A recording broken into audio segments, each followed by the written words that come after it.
Very good morning to you. It is 7 a.m. Tuesday, July 15th, 2025. Welcome to ONNJ Mornings. I'm Ken Rosato. Governor Phil Murphy declared a state of emergency due to severe flash flooding and heavy rainfall across the state. This was the New Jersey Turnpike near exit 12 in Linden last night. I believe we have that video there. The storm dumped several inches of rain per hour and caused significant flooding, downing trees, closing roads, especially in central New Jersey. And this was Roselle Park. Streets and cars flooded in a matter of minutes. The National Weather Service had issued flash flood warnings statewide. Motorists were urged to avoid flooded roads. In Belleville, the fire department was warning drivers to stay away from Main Street due to flooding there. Main Street relatively low and near the river. Public Works and the police and fire departments had the street, warning people not to go around barricades or drive through standing water. And in South Plainfield, intersections were completely flooded.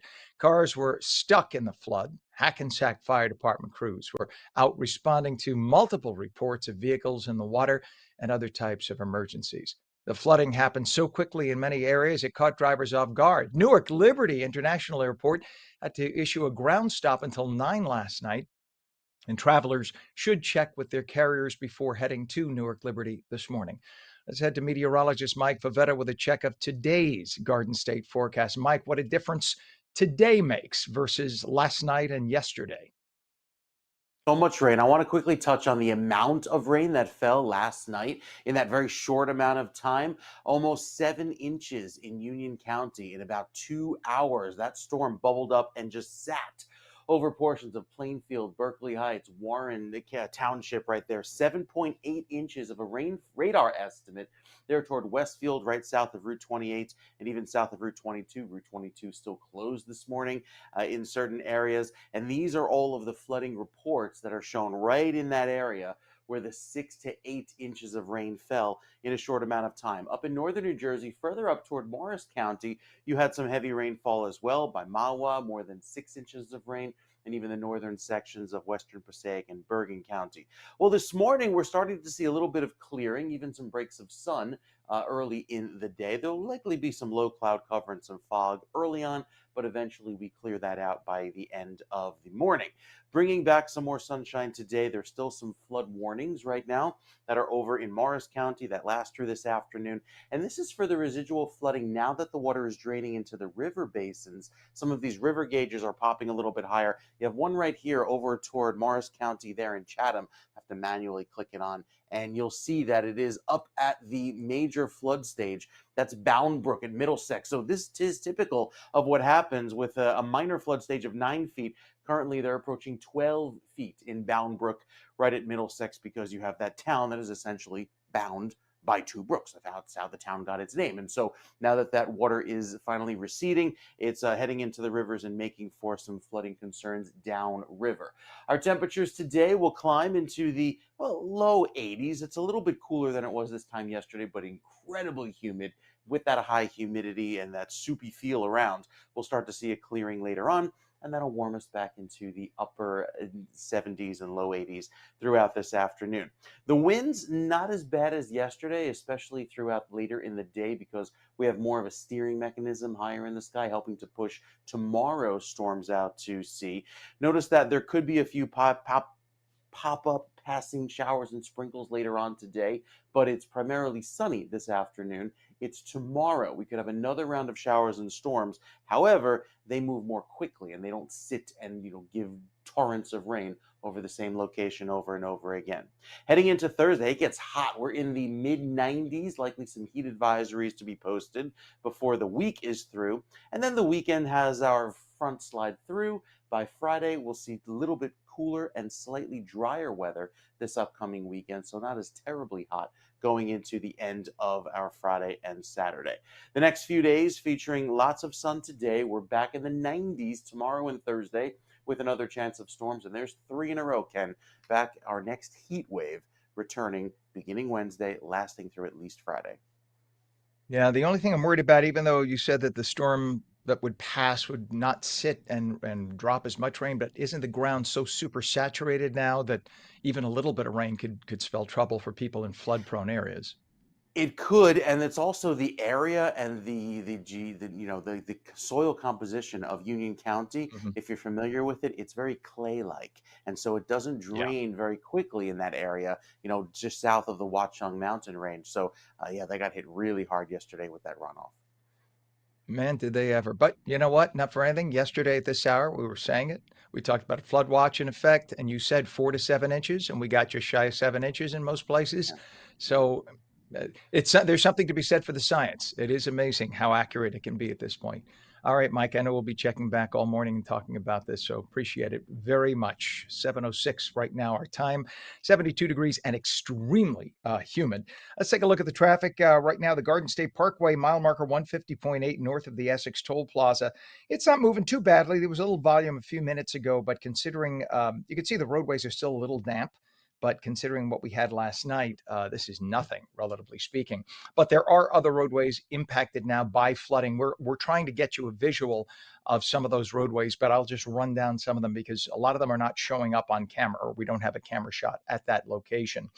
We have flooding on Route 22 westbound by Somerset Avenue, which is North Plainfield, which we talked about North Plainfield flooding at the top of the show. We have flooding on Route 28, both directions. East of Mountain Avenue in Middlesex. All lanes are closed there. By the way, going back to North Plainfield, all lanes are closed on US 22 as well. So beware of that. We have flooding on Route 28 in both directions, west of Warrenville Road in Middlesex with all lanes closed, and a crash on the Jersey Turnpike Outer Roadway northbound south of Interchange 12, which is in Carteret. One lane is blocked there. Also, a disabled truck now on the Turnpike Express lanes northbound, just south of exit 72. That's getting up toward the GWB Englewood area. The left lane is blocked, and we have a debris spill, as if we didn't have enough. A debris spill on Route 22 eastbound from Washington Avenue in Greenbrook to Terrell Road in Watchung, with all lanes closed due to the debris spill. That's not far from the flooding, by the way. I think probably you had a truck that slammed on its brakes, causing that, I'm guessing. Let's take a look at the Hudson River approaches. Right now, we're told the Lincoln Tunnel has about a 25-minute crossover time. The Hollands 20. This is the GWB approach, a slightly different angle, but you can see nonetheless it is moving, but slowly. We're told the upper level is a little slower than the lower level. In fact, let's see why. Bup, bup, bup, bup, bup. And now I'm sorry, we just got an update. Holland Tunnel is now 20 to 25 minutes, I think, because of volume. And a minute ago, they said something on the GWB. Yes, here it is. It says delays on the GWB lower level eastbound, all lanes, travel time now 25 to 30 minutes. So there you go. It's just volume at this point. 7:08 is our time. A 35-year-old man from Brooklyn was identified as the driver who died when his truck crashed off the Delaware Memorial Bridge into the Delaware River. It's about 20 feet down. His name is Zaire Mirzakov. He was driving his bobtail truck when it crossed 3 lanes, struck a concrete wall, and plunged into the water. Mirzakov's body was recovered Sunday. A GoFundMe campaign is raising funds to repatriate his body to Kazakhstan. That's where he's from. The crash remains under investigation.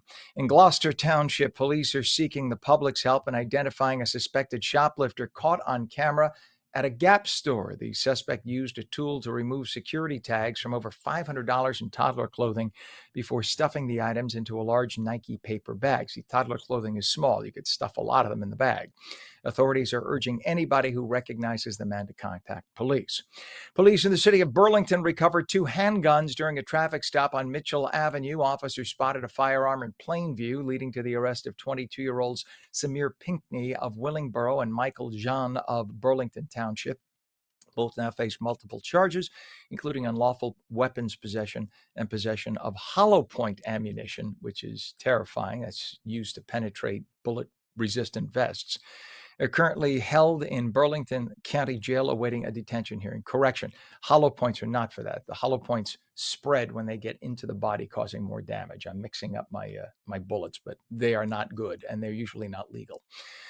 So there will be a detention hearing in Burlington County Jail for them. 7:09, Governor Phil Murphy signed legislation this week creating an historic distillery license for properties on the New Jersey Register of Historic Places. The bill, sponsored by Senators Declan O'Scanlan and Vin Gopal, allows eligible sites to distill and sell alcoholic beverages on site and off site. See, that's something.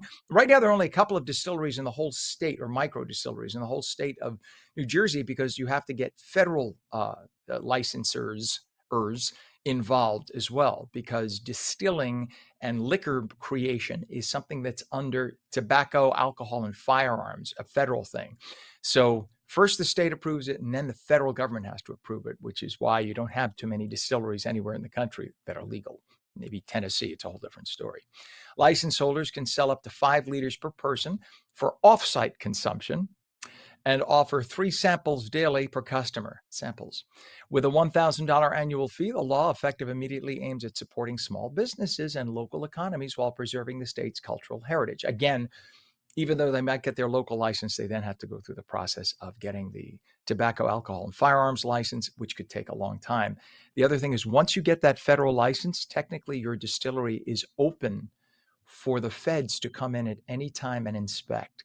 I have friends in New Jersey who own micro distilleries, and they say that they get 2 o'clock in the morning, they get a call. We're outside, come down and open it up. And they check to make sure that everything is being done the right way, because a distillery can actually be very dangerous if it's not processing the liquors properly. You could have an explosion. That's why it's governed by that agency.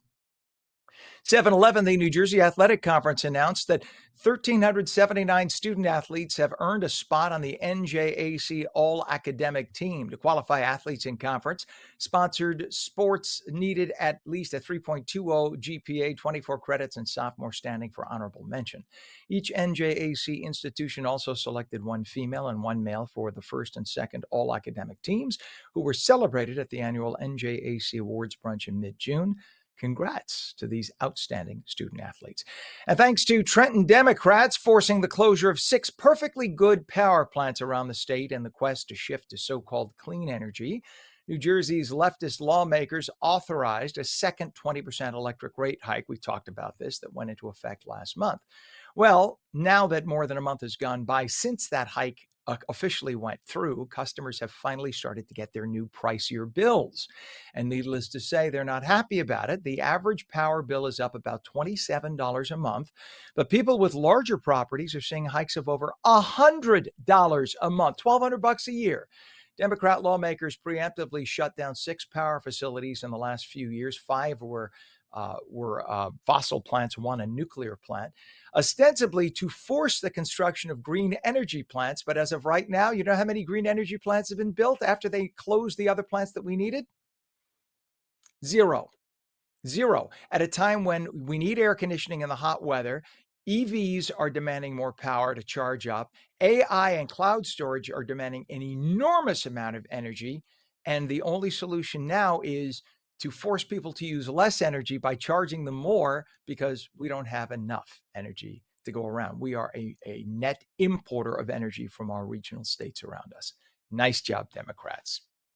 Brilliant. Really nice. I think Democrats will not be happy until we are all living in caves again and just curled up in balls and die. They don't like humans enjoying the planet. Somehow every other species on Earth has a right to this planet, but humans don't. 7:13, a bus driver has been charged with crashing into a police vehicle in Roseland, seriously injuring 29-year-old police officer Mark Miller. On June 20th, NJ Transit bus driver Jimmy Evra allegedly ran a red light, striking Miller's patrol car. Evra faces assault by auto charges. Miller was airlifted to University Hospital, is now recovering at Kessler Institute. The young officer has a wife and daughter, and a GoFundMe page was set up to help with his expenses. There'll also be a fundraiser at Franklin Steakhouse in Fairfield, July 24th, to help support Miller's family, including his young daughter. Former New York Governor Andrew Cuomo announced yesterday that he would continue his run for New York City mayor after losing to Zohran Mamdani in last month's Democratic primary, saying, quote, "I'm in it to win it." Cuomo stepped down as New York governor just 4 years ago after being hit with several sexual harassment allegations, but many thought he would be a shoo-in for New York City mayor, because I guess people have very short memories, because of his longstanding political ties and his influence in the Democratic establishment. Well, not so much. Cuomo will also face Mayor Eric Adams, a former Democrat who will also run for re-election, like him, as an independent. A 33-year-old woman drowned at Cedar Lake in Denville Sunday. Swimmers say the woman, appearing lifeless, they called for help just before 6 p.m. for her. The woman was transported to an area hospital where she was pronounced dead. She has not yet been identified, and investigators don't suspect foul play. The investigation continues. The death is the second at the lake in 3 months. Right now, 71 degrees, 7:15. When we come back, New Jersey Globe editor David Wildstein will have the latest on New Jersey's political scene with the Inside Edge. Partly cloudy today, a stray shower, thunderstorm possible in South Jersey, highs around 90. Meteorologist Mike Favetta will return with your full Garden State forecast. And we'll take calls at 888-658-0234. You're watching On New Jersey Mornings. Don't go away.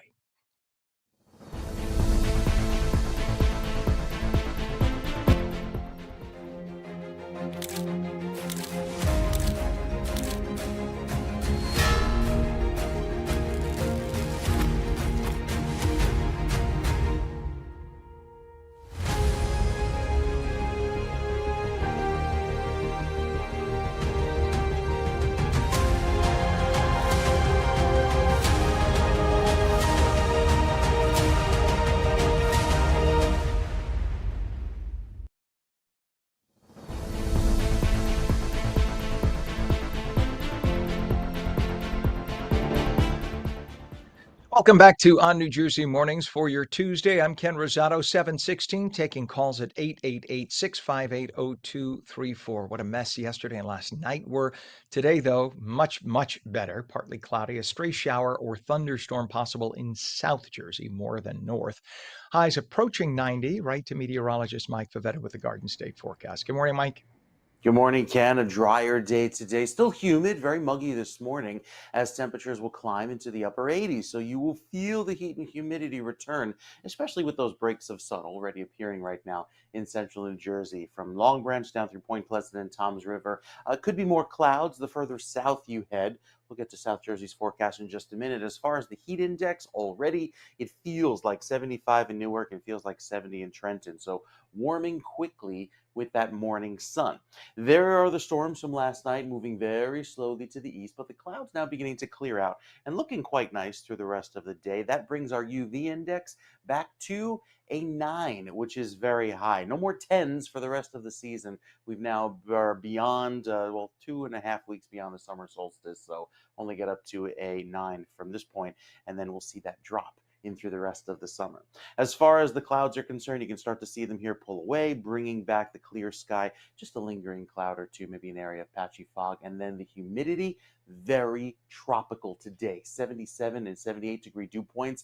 Anytime you're in that range, it feels like a rainforest outside. It will feel quite muggy throughout this evening and again tomorrow, even toward Long Branch and by the beaches through Toms River and LBI. That will allow for plenty of the moisture in the air to help supercharge tomorrow afternoon storms. And I'll show you that with another projection of some heavy rainfall over very isolated areas in southern New Jersey beginning tomorrow afternoon. We talked about that precipitable water, how it feels tropical, and that dark shade of green going right down to Florida.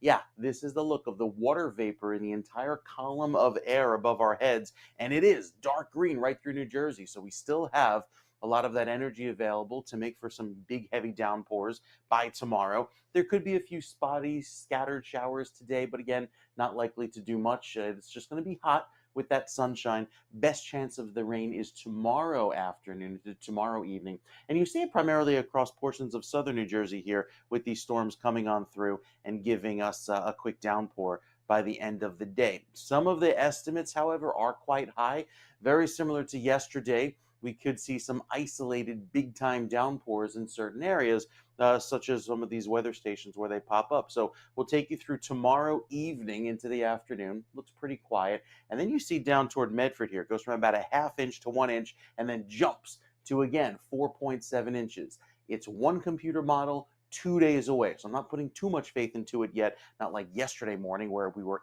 within 8 hours of the event and those heavy rains coming. But it's kind of an indication to keep an eye to the forecast tomorrow because flash flooding again is certainly possible. And of course, given the obvious that the ground is already saturated.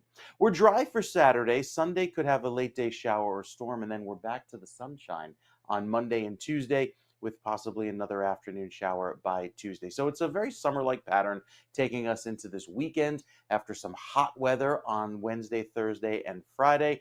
Then we're back into the upper 80s on Saturday and Sunday with more sunshine on Saturday and likely some showers returning by later Sunday.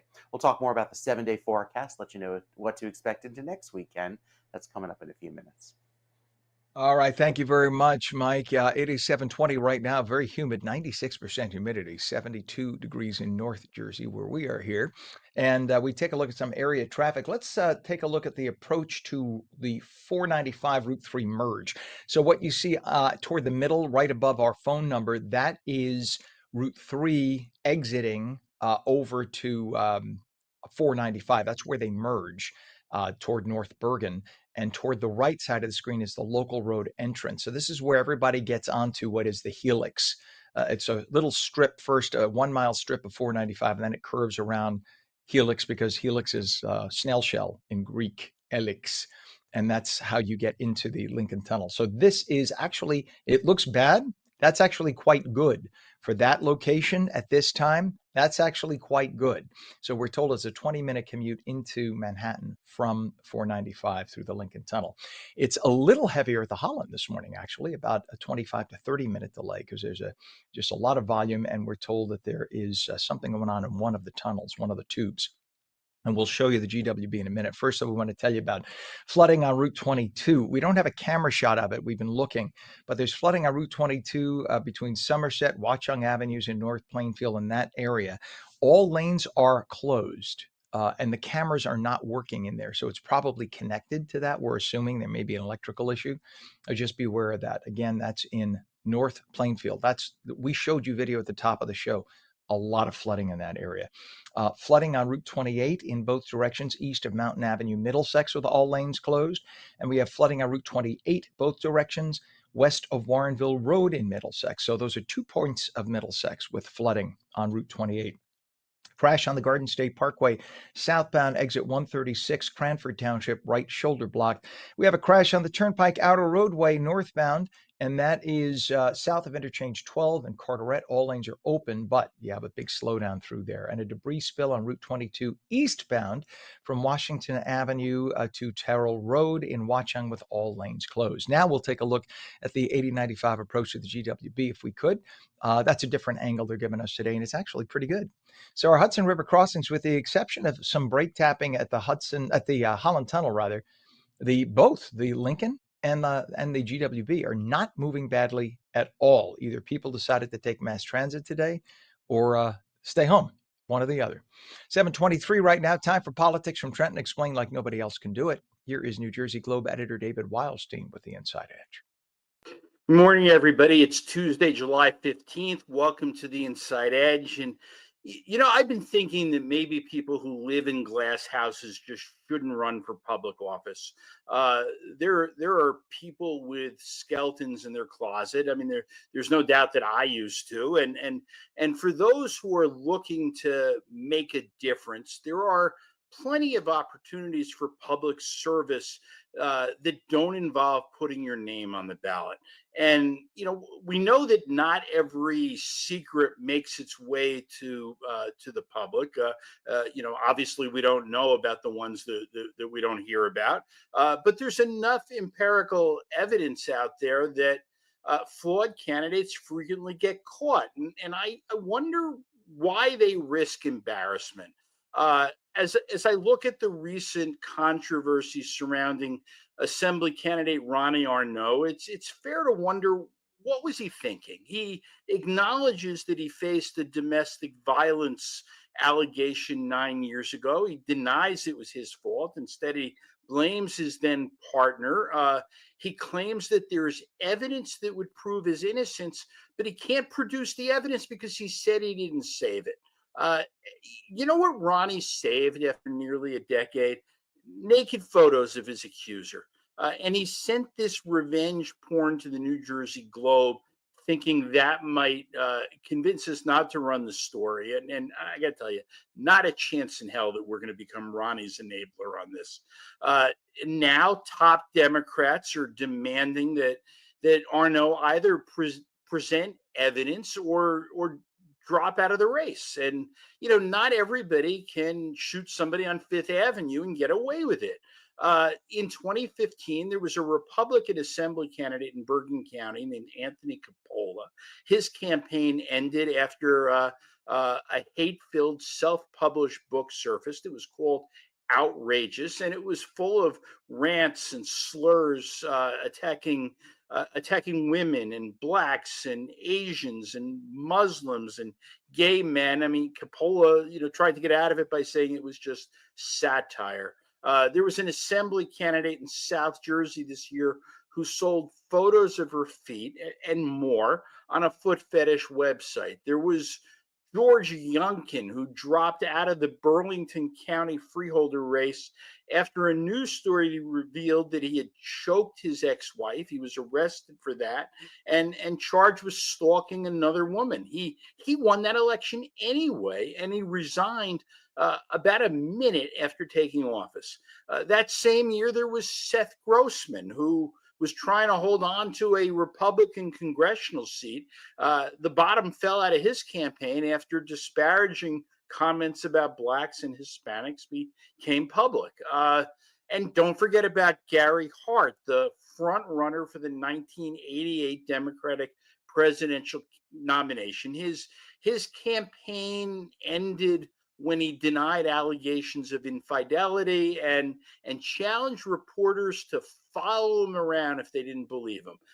The reporters accepted that challenge. They followed him to a yacht called Monkey Business, and they caught him. That's it for today, everybody. Thanks for listening. I'll be back tomorrow.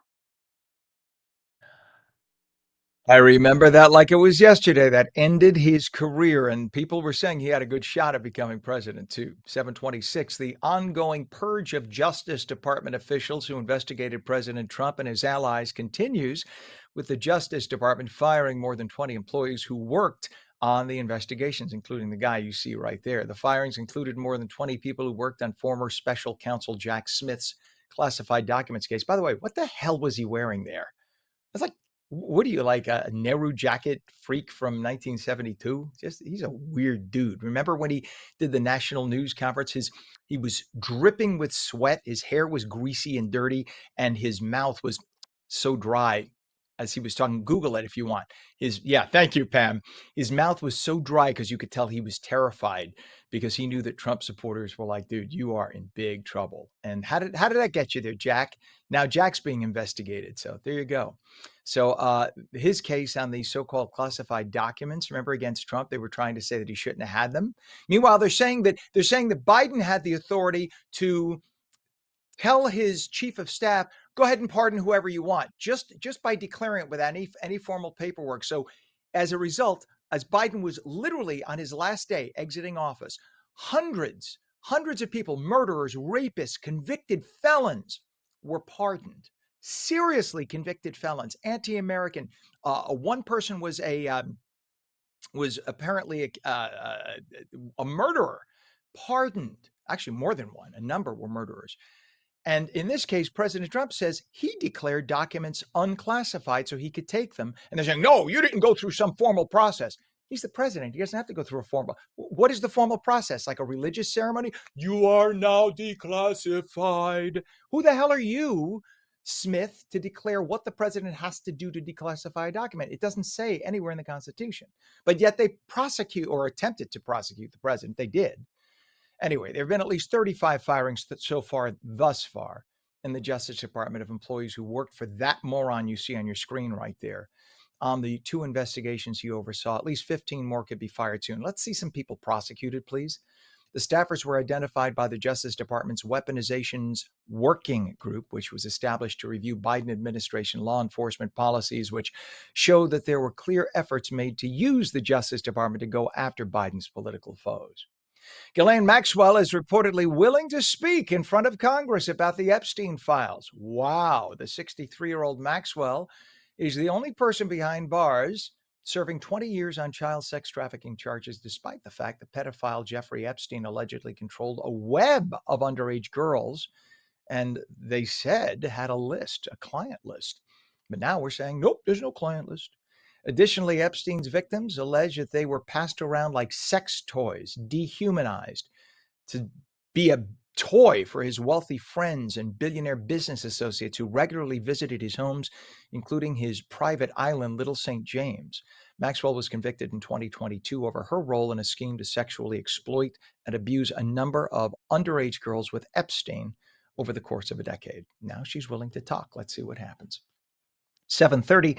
Phone lines are open. We will take your calls at 888-658-0234. Partly cloudy today, a stray shower or thunderstorm possible in South Jersey. Highs approaching 90. The full Garden State forecast with meteorologist Mike Favetta in a moment.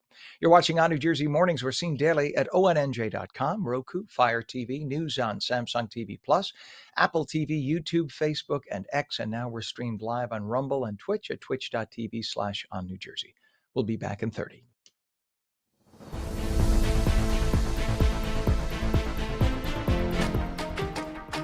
Hi, I'm Jeanette Hoffman, host of Energy Matters. Join me every night at 6 p.m. where we're discussing energy affordability, challenges, and solutions with stakeholders and elected officials.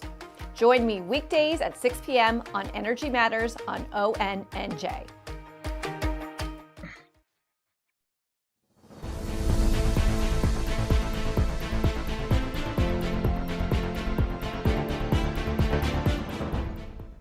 Very good morning to you. 73 degrees, very, very sticky and humid at 7:31, Tuesday, July 15th, 2025. I'm Ken Rosato. Welcome back to ONNJ Jersey Mornings.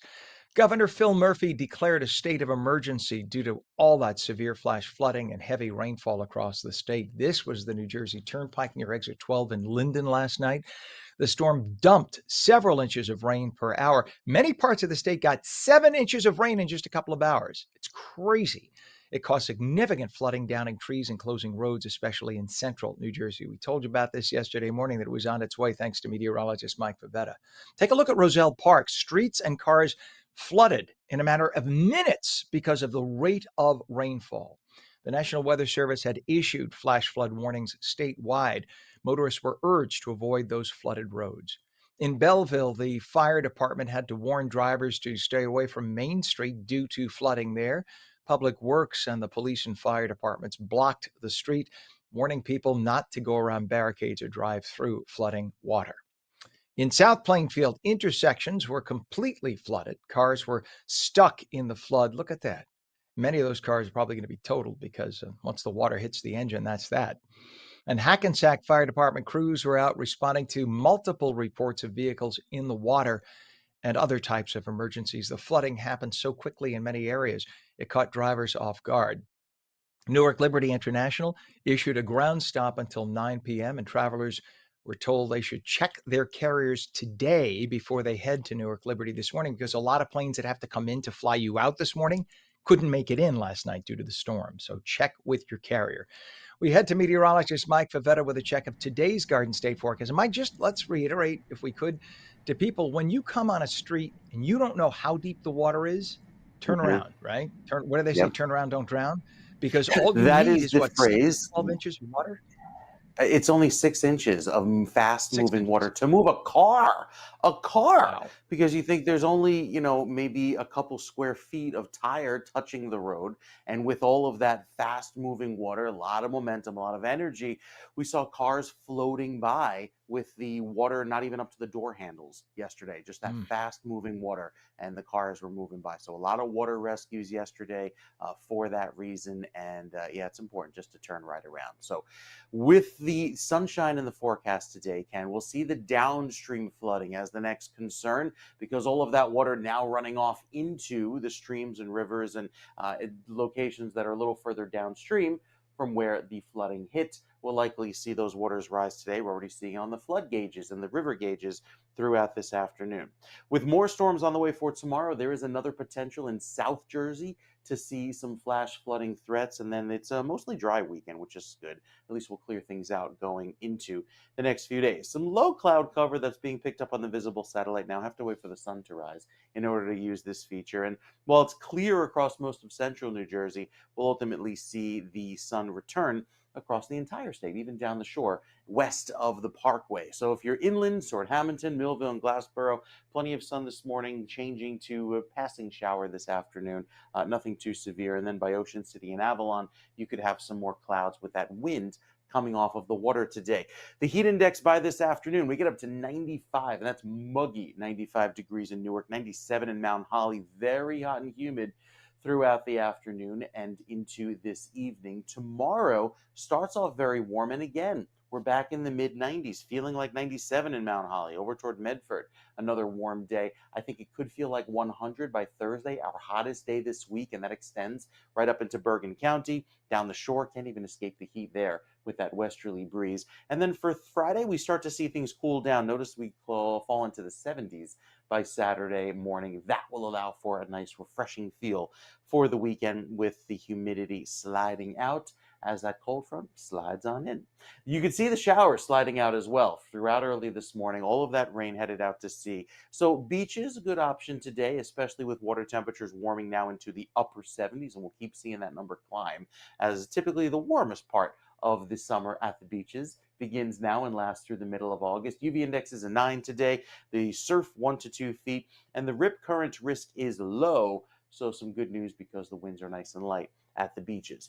The wider view showing all of those showers and storms offshore. We get a decent amount of sun today, but clouds return tomorrow with the threat of another round of storms, specifically central New Jersey and south. I think even south of where the storms hit yesterday. There's the front that slides through on Friday, and that will bring in the high pressure and refreshing weather for Saturday. Lots of sunshine this weekend to start, and then maybe a passing shower by Sunday later in the day. So at least we salvage the first part of the weekend and most of Sunday. Temperatures back in the 90s beginning tomorrow, lasting through Thursday and Friday. High humidity too. We cool down a little bit. Saturday looks like a gem, and then by Sunday, late day shower or storm as temperatures climb back into the mid 80s. Also for you at the shore, it's going to be hot coming up. May not hit that heat wave of 90 degrees or more for 3 days in a row. I think Wednesday, due to the rain tomorrow, will get you shy of that, but still very warm on Thursday with those highs feeling like they're around 100 away from the coast.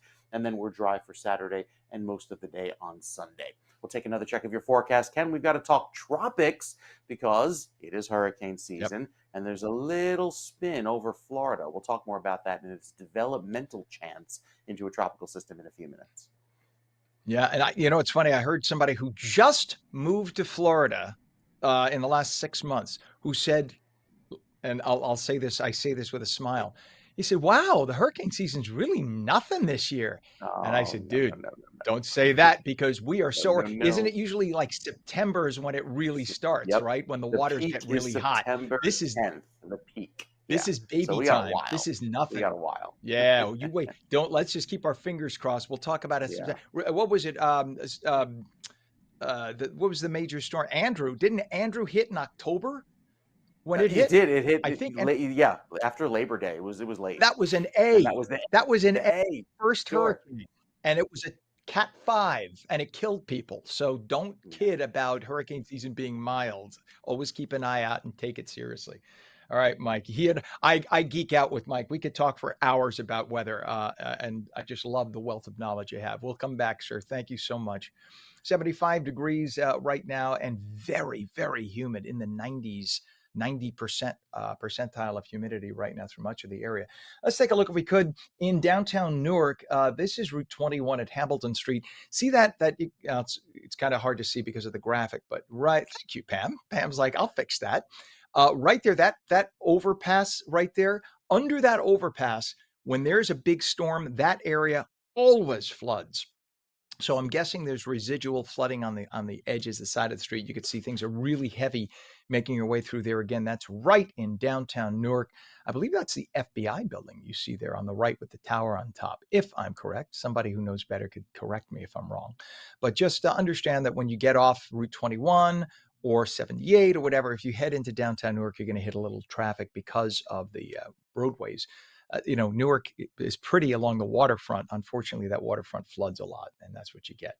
Other roadways now, we have flooding on Route 22 westbound by Somerset and Watchung Avenues in North Plainfield with all lanes closed. Flooding on 28 in Mountain Avenue in Middlesex with all lanes closed. We also have a crash on the Garden State southbound at exit 145 by I-280 in East Orange with the ramp blocked, and a crash on the Garden State Parkway at exit 136, which is in Cranford Township with the right shoulder blocked. Route 22 eastbound has all lanes closed at Washington Avenue in Greenbrook Township. Again, a lot of that from a lot of the water flooding that area last night. It brings a lot of debris onto the roadways. There's still ponding water there. So if they say closed, don't try to get around that. Just avoid it. We take a look at the upper and lower level approaches to the GWB. We're told 35 minutes now. So it started to build before we had nothing there. And in the last 15 minutes, this has started. So 30 to 35 is still not too bad. The Lincoln Tunnel is also not too bad at 25 to 30. The Holland is 25 right now, making your way into Manhattan. And as we were saying last night, parts of New Jersey were hit hard by flooding. And of course, and in the wake of the devastating floods that occurred in Texas, the urgency to prepare for weather-related emergencies is clearer than ever. Joining us this morning is Sharon Hawa, who is the Senior Manager of Emergency Services at Best Friends Animal Society, a leading national animal welfare organization dedicated to saving pets' lives. Welcome, Sharon. Good morning to you. And a lot of people never give it a thought that in an emergency, if they have to evacuate, they think that, oh, every place will take pets. Not every place does, right? So it's about preparation. Talk about last night's flooding in our area and the ongoing flash flood warnings across the region and why pet owners need to be prepared. Yes. Good morning, Ken. Nice to be on with you. These types of severe weather emergencies are always unpredictable. So this is the time to be prepared for those types of emergencies. And families, you need to include your pets in your plans. Pets rely on us to keep them safe. So now is the time to think through some of those things that you would do, what actions you would take with your family, including your pets. Where are you going to go? What are some of the things that you're going to be bringing with you? And if you unfortunately end up displaced, is there someone that you rely on that can temporarily watch your pets for you? So there are a number of options out there. There are some pet-friendly hotels that if you need to evacuate, you can evacuate with your pets too.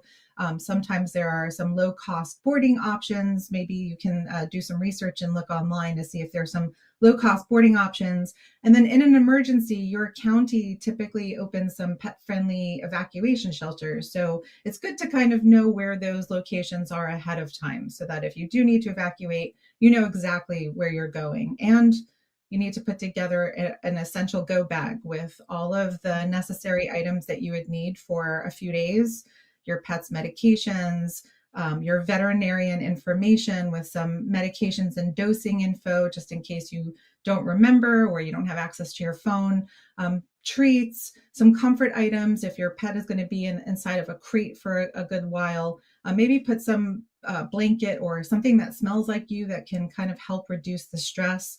And just the essentials that would get you by for a few days. Yeah, it's so important. I spent years living in South Florida and we were always at hurricane. We were just talking about hurricane season. So we always had to be prepared. And we had two dogs. And I remember I lived about a mile from the ocean, and that area was still in the flood zone, the what they called the level 1 flood zone for South Florida. So that meant if you live in Florida, you know what that means. That meant that you always had to be ready in the event of an evacuation. My in-laws lived 20 miles west. So they never had flooding. We used to have it 50% of the time. So we always had the plan that if we knew severe weather was coming, we would just get the dogs over to the in-laws and then come back and stay at the house and wait. The dogs would have a play date with the in-laws. But this way, in the event that we had to evacuate, we could just get in the car and drive north, south, east. Well, we couldn't go east because that's ocean, but north, south, or west and get away. So that's why, as you're talking about it, just you can't remind people enough because many people are new to a certain area or new to having a pet and they just don't think about that. But thankfully, a lot more places are pet friendly today. Now, Best Friends Animal Society emphasizes the importance of microchipping in case you get separated from your pet and keeping those vaccinations up to date. Explain how these steps can make a difference if a pet gets separated during a flood or an evacuation. Yes, microchipping is probably the number one way you can reunify with your pet if your pet gets lost or you get separated during the disaster. If you're separated, if you can't access your home, your pet finds a way out, maybe your pet is outside and escapes, there is a number of people who might be taking maybe finding your pet in the street and bringing your pet to the local shelter. The local shelter will scan your pet for a microchip. And if your contact information on that microchip is up to date, you will reunify with your pet. Another alternative to microchipping, which we encourage both, is having an identification collar with an identification tag with your phone number, because if that person finds your pet, they can make the call instead of bringing your pet to the shelter to get scanned for microchip. So definitely microchip your pet, or at the very least have some kind of identification tag on your dogs and cats, so that you can reunify with your lost pet in these circumstances. Yeah, and photos, right? So photos, you want current photos, and everybody has a phone, so there's no excuse. But make sure you back those photos up to the cloud, as you mentioned, in case your phone falls in the water and dies. At least a relative could download it for you, print it out, and you could post, looking for my pet. So it takes a second, right, to take those photos and just make sure you have the current photo. And also for pet owners feeling overwhelmed by everything, what is the one most important action they could take today to ensure their pet safety in a weather emergency? What's the easiest? Yeah, download your local alert system. A lot of your counties have text notification alerts that will basically tell you when there is something that you need to be prepared for. And you can look on your county emergency management agency's webpage, and find that information and sign up for it. It'll give you notifications when there's something happening, and don't wait until the last minute. Start to prepare now. Take those actions now. Train your pets how to get into crates. If you're going to crate your pet, make it a very nice environment for them, so that they don't think that they're only getting to the crate when they have to go to the vet's office. You can do some treat training with your pet, so that they think their crate is a safe place, a fun place. That way, when you do have to evacuate, you can easily get your pet into the crate and be able to leave quickly. There's some really great training tools on YouTube that you can Google from Best Friends Animal Society on treat training and crate training. So I would hope that you can take some action now and do that as soon as possible, not wait until the last minute. Yeah, we had Pomeranians. The way we trained them, we never made their crate punishment. We never said, get your crate, like if they did something bad, because then they don't want to go. And we used to always say, oh, do you want to go to your place? You want to go to your place? And then they would get into the crate, and then we would always have a little treat and a stuffed animal in there. And so it was easy. So, we would say, do you want to go bye-bye? And if forget it, then they would get into their bag. We had little carry bags. They were this big. So we would fly to Florida with them, and they were just easy. But that was the way we got them, used to it. And a lot of people think, oh, it's so uncomfortable for those dogs to be in there. They like being cocooned, right? Don't they like the security of being in a little crate? This way they feel safe and protected. So it's not necessarily a bad thing. I'm so glad you're out there, and so glad you do what you do with the animals. We really appreciate you. Sharon Hawa, please come back anytime. You are the Senior Manager of Emergency Services at Best Friends Animal Society. What's a website for everybody to check you guys out? You can go to www.bestfriends.org. That is the website that has all the information. Awesome. Thank you so much for being with us. Again, come back anytime. It's great advice. We appreciate you. Thank you so much. You bet. Have a great day. It is 7:48. When we come back, it is the peak of summer travel season. Eric, the travel guy Hastings of ericthetravelguy.com, that's Eric with a K, joins us to talk about the awesome destination place of Charleston, South Carolina. Partly cloudy today, a stray shower or thunderstorm possible in South Jersey, highs approaching 90. Meteorologist Mike Favetta returns with your full Garden State forecast, and we'll take calls at 888-658-0234. You're watching On New Jersey Mornings. Don't go away.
Welcome back to On New Jersey Mornings. I'm Ken Rosato. 7:50 is our time right now. Very humid, 74 degrees. Taking calls at 888-658-0234. Partly cloudy today. We could have a stray shower or thunderstorm more toward the southern part of the state. Highs approaching 90.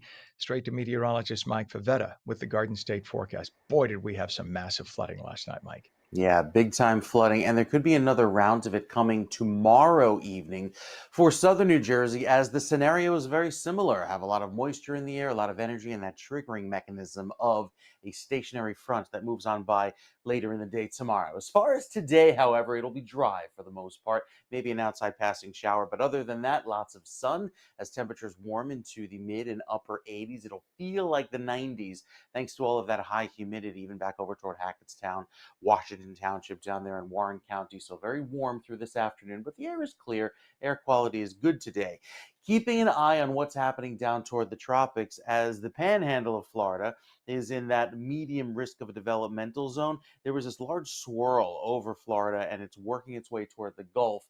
Given how warm the water temperatures are in the Gulf of Mexico, anytime the water temperature is 80 or higher, it's conducive for tropical development, and right now we're seeing it at 84. So it's pretty average for this time of year. Even though it's very early in a hurricane season, we typically don't see the peak, as we said, until September.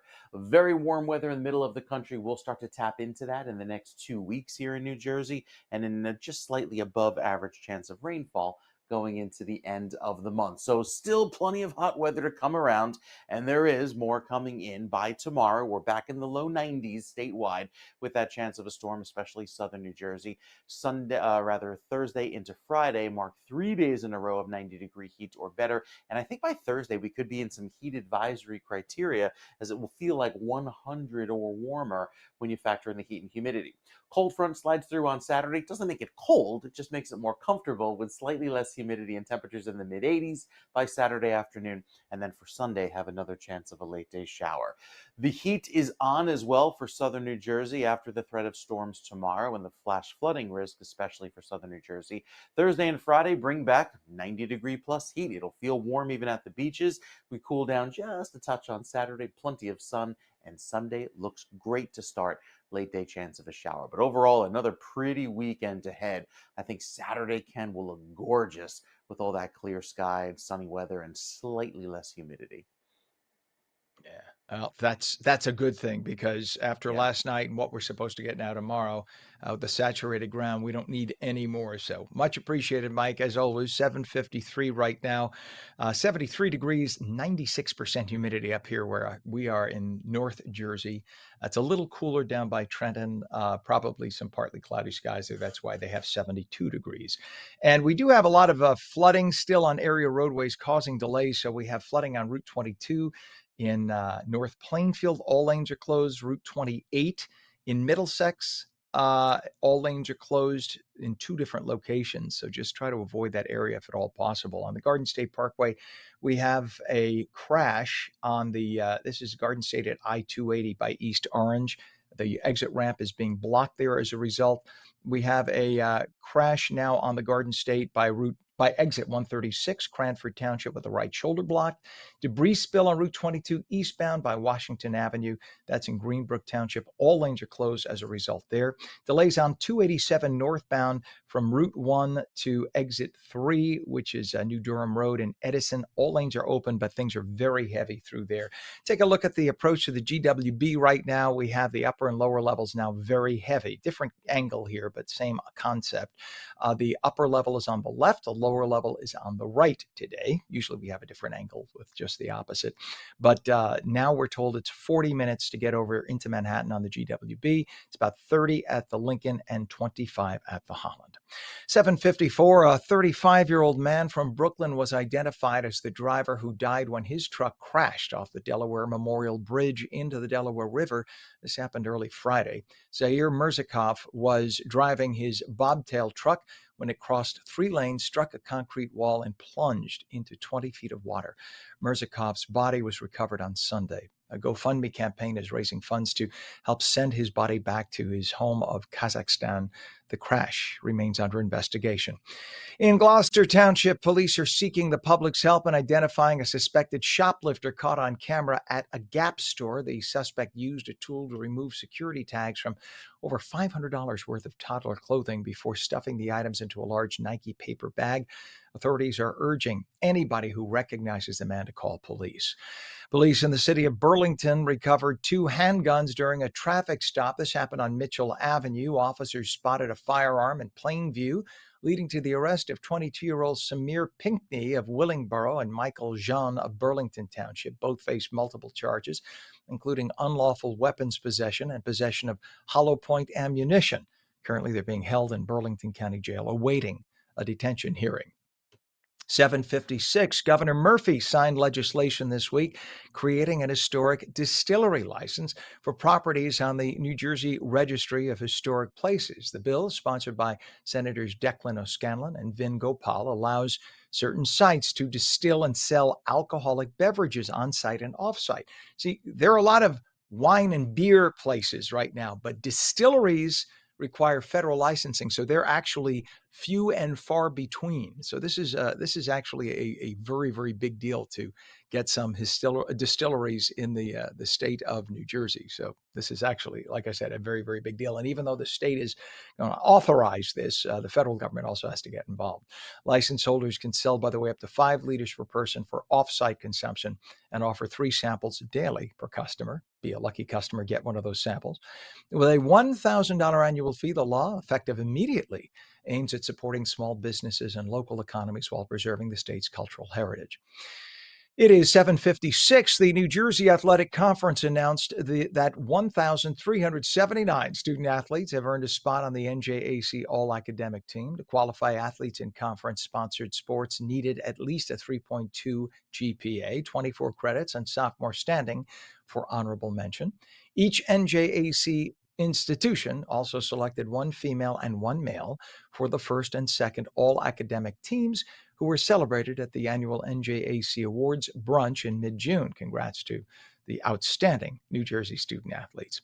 And thanks to Trenton Democrats forcing the closure of 6 perfectly good power plants around the state in a quest to shift to so-called clean energy, New Jersey's somewhat leftist lawmakers authorized a second 20% electric rate hike that went into effect on June 1st.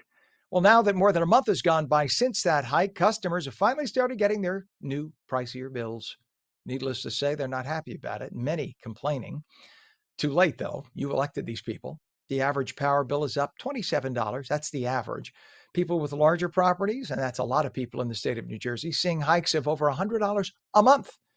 Democrat lawmakers preemptively shut down 6 power facilities functioning perfectly normally. That happened in the last few years, ostensibly to force the construction of green energy plants. But as of right now, not one green energy plant has even been begun for construction. They were supposed to start remember those big windmills off the Jersey Shore, that got squashed. They were supposed to do solar plants, but that got squashed. Not to mention solar doesn't work that well in a part of the state that gets a lot of snow a lot of months of the year. Just saying. And especially now that we have hot weather and air conditioning demands, EVs, AI, and cloud storage, all demanding a lot more energy, we have none available. So now we are a net importer of electricity in the state of New Jersey. And a bus driver has been charged after crashing into a police vehicle in Roseland, New Jersey, seriously injuring 29-year-old police officer Mark Miller. On June 20th, NJ Transit bus driver Jimmy Evra allegedly ran a red light, striking Miller's patrol car. Evra faces assault by auto charges. Miller had to be airlifted to University Hospital, is now recovering at Kessler Institute. The young officer has a wife and daughter, and a GoFundMe page was set up to help with all his expenses. There will also be a fundraiser at Franklin's Steakhouse in Fairfield, July 24th, to help support Miller's family, including his young daughter. So if you can, of course, it would be nice to help out with the fundraisers and help this young officer who was simply doing his job when this happened. 7:59 right now. When we come back, remember when Governor Murphy taunted federal authorities saying that he was housing an illegal alien at his home? We'll speak with Matt Rooney of SaveJersey.com regarding a federal investigation the interim U.S. attorney is spearheading. Plus, we'll take your calls at 888-658-0234. Partly cloudy today, a stray shower or thunderstorm possible in South Jersey. Highs approaching 90. The full Garden State forecast in a moment. You're watching On New Jersey Mornings, seen daily at ONNJ.com, Roku, Fire TV, News on Samsung TV Plus, Apple TV, YouTube, Facebook, and X. And now we stream live on Rumble and Twitch at twitch.tv/On New Jersey. We'll be back in a moment.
Good morning. It is 8:01, Tuesday, July 15th, 2025. Welcome back to On New Jersey Mornings. I'm Ken Rosato. Governor Phil Murphy declared a state of emergency due to severe flash flooding and heavy rainfall across the state last night. Take a look at the New Jersey Turnpike near exit 12 in Linden. The storm dumped several inches of rain per hour, a total of 7 inches in much of the state. It caused significant flooding, downing trees and closing roads, especially in the central part of the Garden State. This was Roselle Park. Streets and cars flooded in a matter of minutes. The National Weather Service had issued flash flood warnings statewide, and motorists were urged to avoid flooded roads. In Belleville, the fire department was warning drivers to stay away from Main Street due to flooding. Public Works and the police and fire departments had to block the street, warning people not to go around barricades or drive through standing water, as many people are known to do there. And in South Plainfield, intersections were completely flooded. In fact, parts of Route 22 right now remain flooded. Cars were stuck in that flood. Hackensack Fire Department crews were out responding on multiple reports of vehicles in the water and other types of emergencies. The flooding happened so quickly in many areas it caught drivers off guard. Newark Liberty International had to issue a ground stop until 9 p.m. And if you are planning on flying out this morning at Newark Liberty, check with your carrier, because if there was a ground stop last night, that meant planes could not come into Newark that would then be flying out of Newark this morning. So even though you look around today and say, well, the weather's fine now, it could very well be they don't have the equipment at Newark to fly you out. So check with your carrier before you go rushing to the airport in case your flight was canceled. Right now it's 8:03.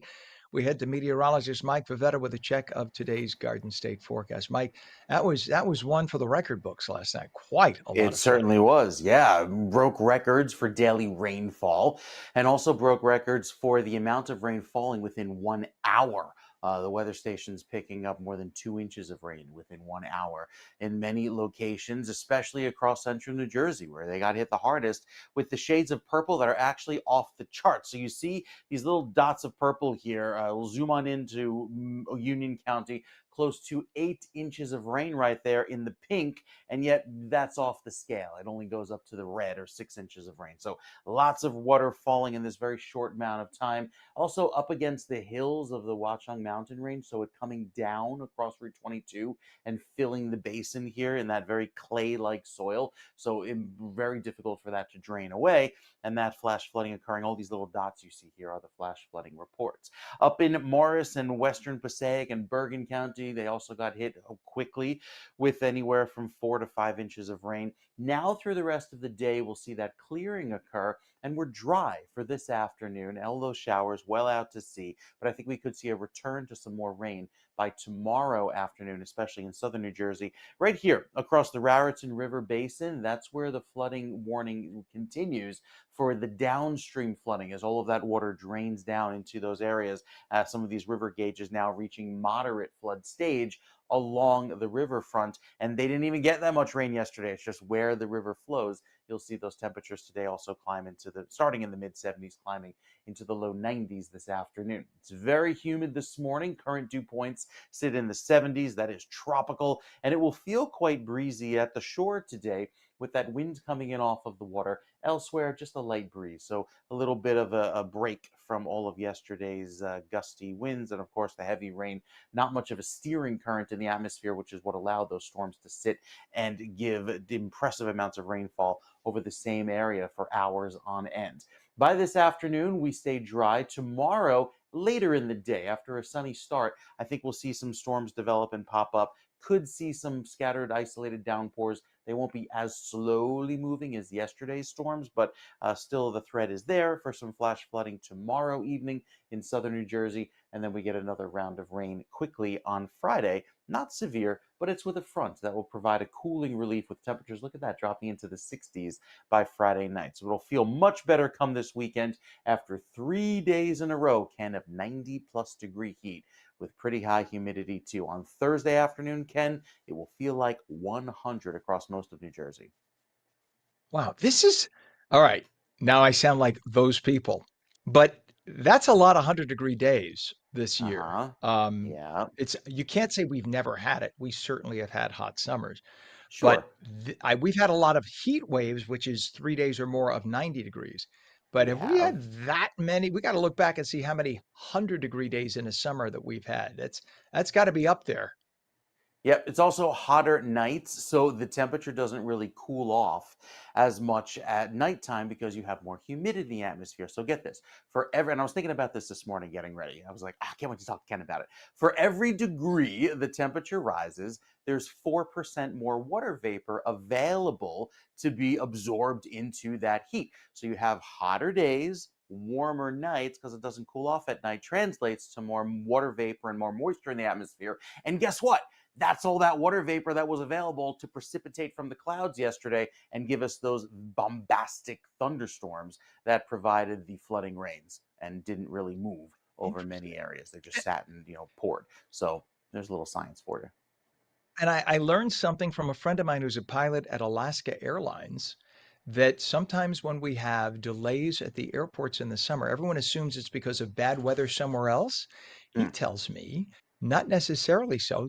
Often that is the case, but he said because I knew that the air density when it's hot, it's yeah, less dense and requires more runway, more speed to take right. off, right? There's Hmm. the V1, V2 speeds when a plane lifts off. V1 is when they can't stop anymore.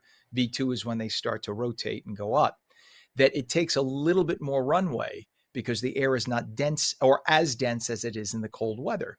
But Hmm. I didn't realize that because Newark, you have different length runways. If you have some of the big jets like an Airbus A380 or a 747, they can only use the biggest runway in hot weather. And so that kind of stacks things up sometimes because they have to Yeah. rearrange the runways. That's Hmm. fascinating stuff. We just assume just there's a runway take off, not realizing that, yeah, you need a little more length to do that. So A lot of more unbelievable. All land. right. I love that. Yeah. Yes, a lot of more length is right. All right, sir. I know you're busy. We will check back with you in just a little bit. Excuse my head being turned. I'm just getting things set here for our next interview. In terms of traffic, we do have a lot of that around the area because of all the flooding from last night. We had flooding on Route 28 in both directions from west of Warrenville Road in Middlesex to Somerset Street in Somerville. All lanes are closed right now. And flooding on Route 22 in Somerset, in North Plainfield from Somerset to Watchung Avenues. Just beware of that. Let's take a look if we can. This is Route 139 east at the New Jersey Turnpike. We could bring that up. That is a lot of traffic. You see the camera still wet from last night. And because there was a lot of flooding on the sides, those cars that you see stopped, guess what? Many of those cars are flooded out. Look at how many cars were impacted. That is a mess. Some are parked, but some can't move because they've been flooded out. Oh, well, there we go. We got something popping up. All right. So just beware that that is the mess that we have in terms of traffic there right now. And other roadways that we're talking about now, we have anyone headed to airports, JFK, Terminal 4 parking is 99% occupied. So if you're headed to with your car to any of the area airports, make sure you book parking. That's very important, or else you might show up and not be able to park. It is 8:10 right now. Alina Habba, the interim U.S. attorney, is spearheading a federal investigation into remarks made by Governor Phil Murphy. The probe centers on Murphy's comments about housing a woman with unclear immigration status at his family's home in Middletown. Take a look at this soundbite. And I were talking about, I don't want to get into too much detail, but there's someone in our broader universe whose immigration status is not yet at the point that they are trying to get it to. And we said, you know what, let's have her live at our house above our garage. And good luck to the feds coming in to try to get her. Joining us to unpack this story now is Matt Rooney, founder of SaveJersey.com. Matt, good morning. Thanks for being on today. My pleasure. Thanks for having me. You bet. Let's start with the background. Governor Murphy's comments about housing a woman with unclear immigration status sparked this federal investigation led by Alina Habba. And of course, everybody criticizes her like she's not doing her job. That's what gets me. It's as if, if you don't like the law about illegal migrants, change the law. Why are you getting on the case of officials who are simply enforcing the frickin' law on the books? Just me. Can you explain why the remarks drew such scrutiny? He's supposed to be the guy in charge of, in charge of making sure we don't have criminality, and yet he acknowledges potentially criminality. Oh, what a world, right? Yes.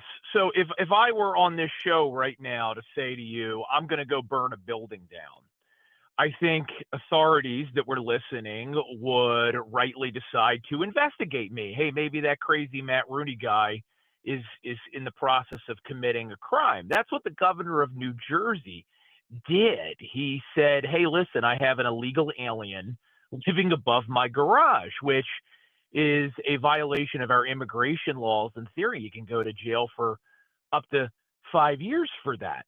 So he said it. Our federal authorities are duty bound to investigate it because, to your point, even though Governor Murphy is supposed to be keeping the people of the state safe, he spent the last 8 years harboring a lot of really bad people who have since been rounded up by ICE in our state. Some of them wanted for violent sexual crimes, burglaries. We're not talking about nonviolent offenders here. So the feds are doing their job. Phil Murphy's never denied it. Some of the people in his orbit, they wouldn't go by their names when they were giving comment, but they said to the press, well, he was speaking metaphorically. I don't know about you. I don't kind of casually admit to breaking the law and not mean it, right? That's not the kind of thing that you say unless there's fire behind the smoke. So good on Alina Habba. And let's remember one more thing. This is a guy who has consistently gone beyond breaking the law. He's broken his own laws. This is a guy who marched with BLM at the same time during COVID that business owners were being criminally violated for trying to make a living. So it's long past time that this guy is held accountable, and I applaud anyone willing to do it. Yeah. And in violation of the federal freedom of religion, he shut down churches. You were not allowed to congregate even in parking lots 6 feet apart to worship publicly. But yet somehow the virus would know that if you're marching for BLM, that you won't infect people. That's the hypocrisy is so rife. This is just liberalism run amok because liberals believe it's all about feelings. It's all about image.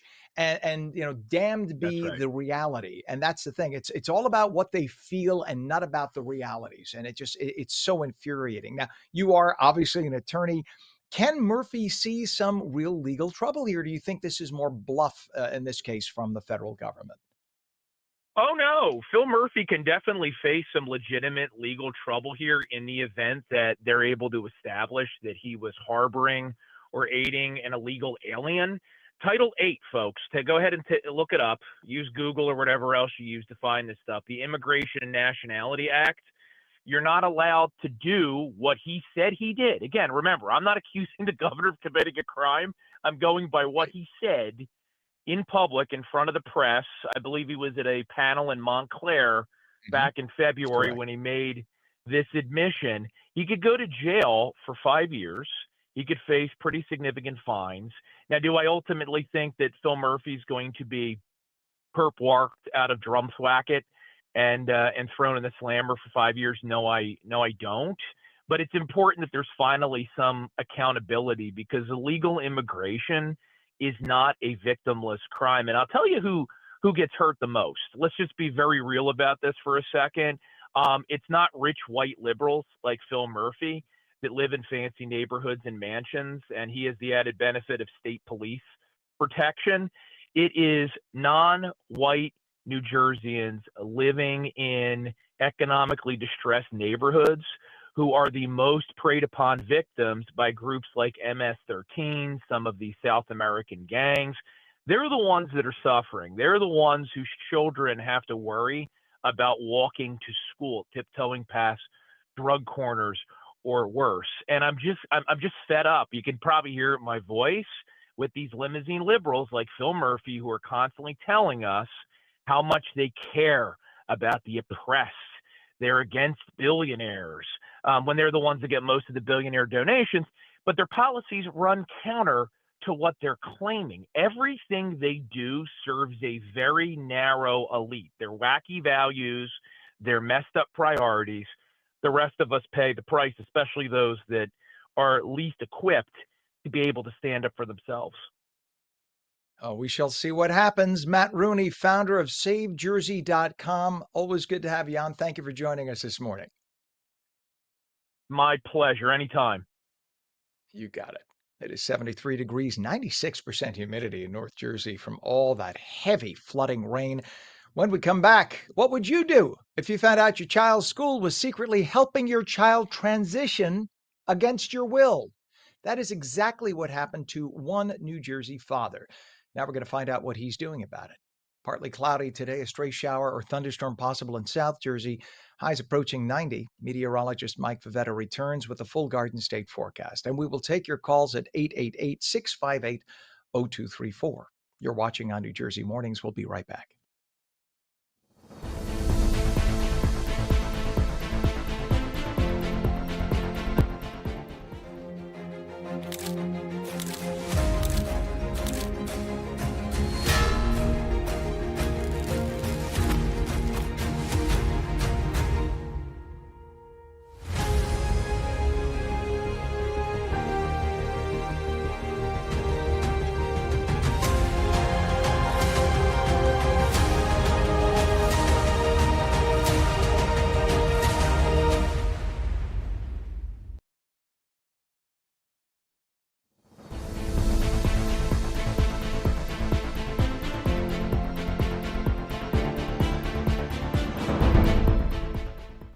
Welcome back to On New Jersey Mornings. I'm Ken Rosato at 8:18. We are taking calls at 888-658-0234. Straight to meteorologist Mike Favetta with a definitely better Garden State forecast. Good morning to you, Mike.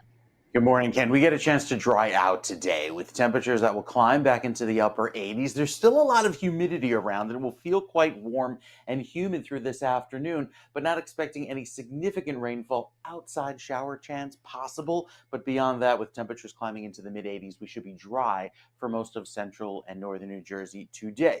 With the heat index already at 79 degrees at 8:18 this morning in Newark, feels like 78 in Newark, in Medford rather. It is a warm start to the day, and here's that stationary front stretched up and down the East Coast that sat and gave inches of rainfall for certain communities here in New Jersey. Well, that's slowly moving out, allowing for the sunshine to return. UV index is at a 9, which is high, and this is the highest it'll get for the rest of the summer. We'll start to see that UV slowly go down as we head into late July and early August as the sun returns today. Notice with the dew points already forecast to be in the mid 70s through this evening. Tomorrow, another very steamy feel to the day by 5 o'clock in the evening with dew points in the upper 70s. Yes, it'll feel like the tropics again until we get to later Thursday night into Friday when the front slides through. Notice we drop into the 60s, and that will be that refreshing feel throughout the day on Friday that will make it feel much better for the upcoming weekend.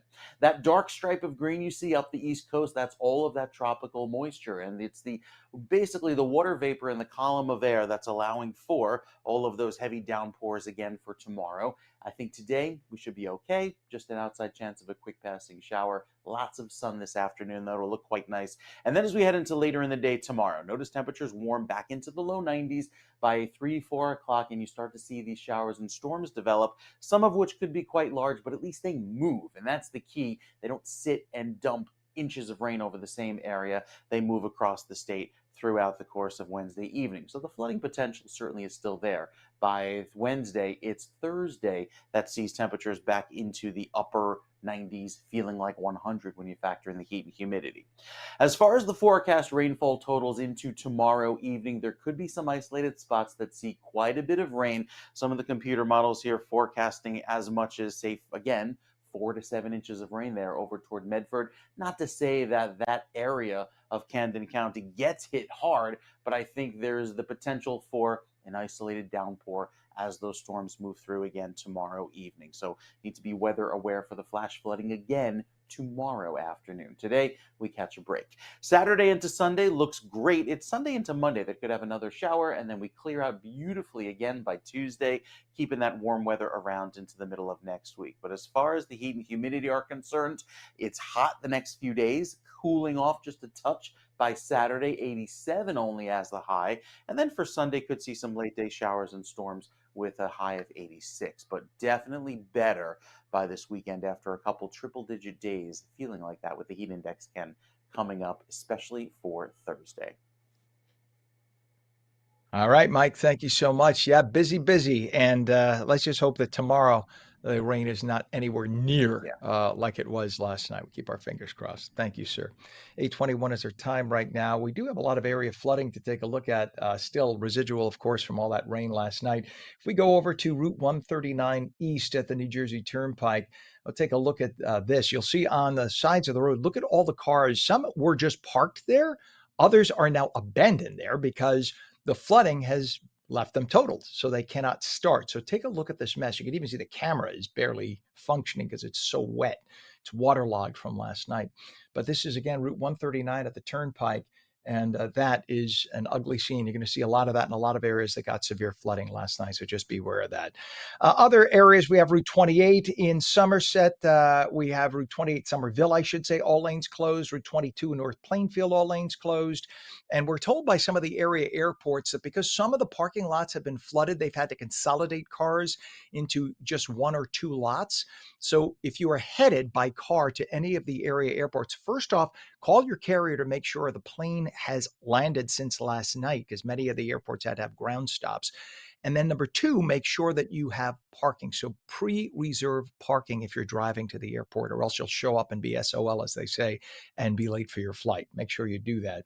Taking a look at the Hudson River approaches right now, we're told it's 20 to 25 of the Holland, 25 to 30 at the Lincoln. The upper and lower levels of the GWB are now moving better than they were. We're told it's a 25 to 30 minute crossover time into Manhattan. 8:23 is our time. A New Jersey father fighting to protect his parental rights. Kristen Heaps is suing the Delaware Valley Regional High School Board of Ed for socially transitioning his daughter using male pronouns and a masculine name without his knowledge or consent.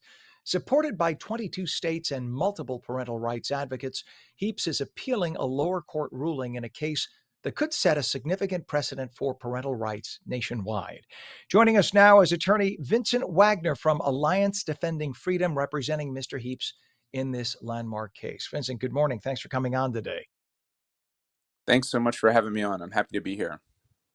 You bet. We have Vincent by phone, obviously, is for those of you who are watching, you see that. Let's start by explaining the core issue in this case. Why does Kristen Heaps believe the school district's actions violated parental rights? So parents have what we call a fundamental right to be the ones that are making decisions about their children's upbringing, education, and healthcare. It's guaranteed by the Constitution. The Supreme Court has said for over 100 years now that it's there. And that violation happened here for the reasons that you just outlined. Chris was trying to get help for his daughter. He knew she had some struggles, and he'd been working with healthcare professionals to get her the help that she needed. Meanwhile, unbeknownst to him, the school started socially transitioning her, started calling her this masculine name, using male pronouns to refer to her, and it hid this from Chris because whenever it talked to him about his own daughter, it used her real name, it used female pronouns, so he had no idea what was going on.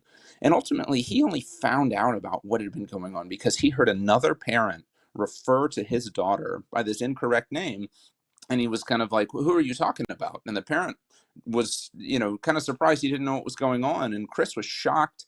He quickly went to the school, made clear his objections to what was going on, told them to stop, and they refused to honor his instructions.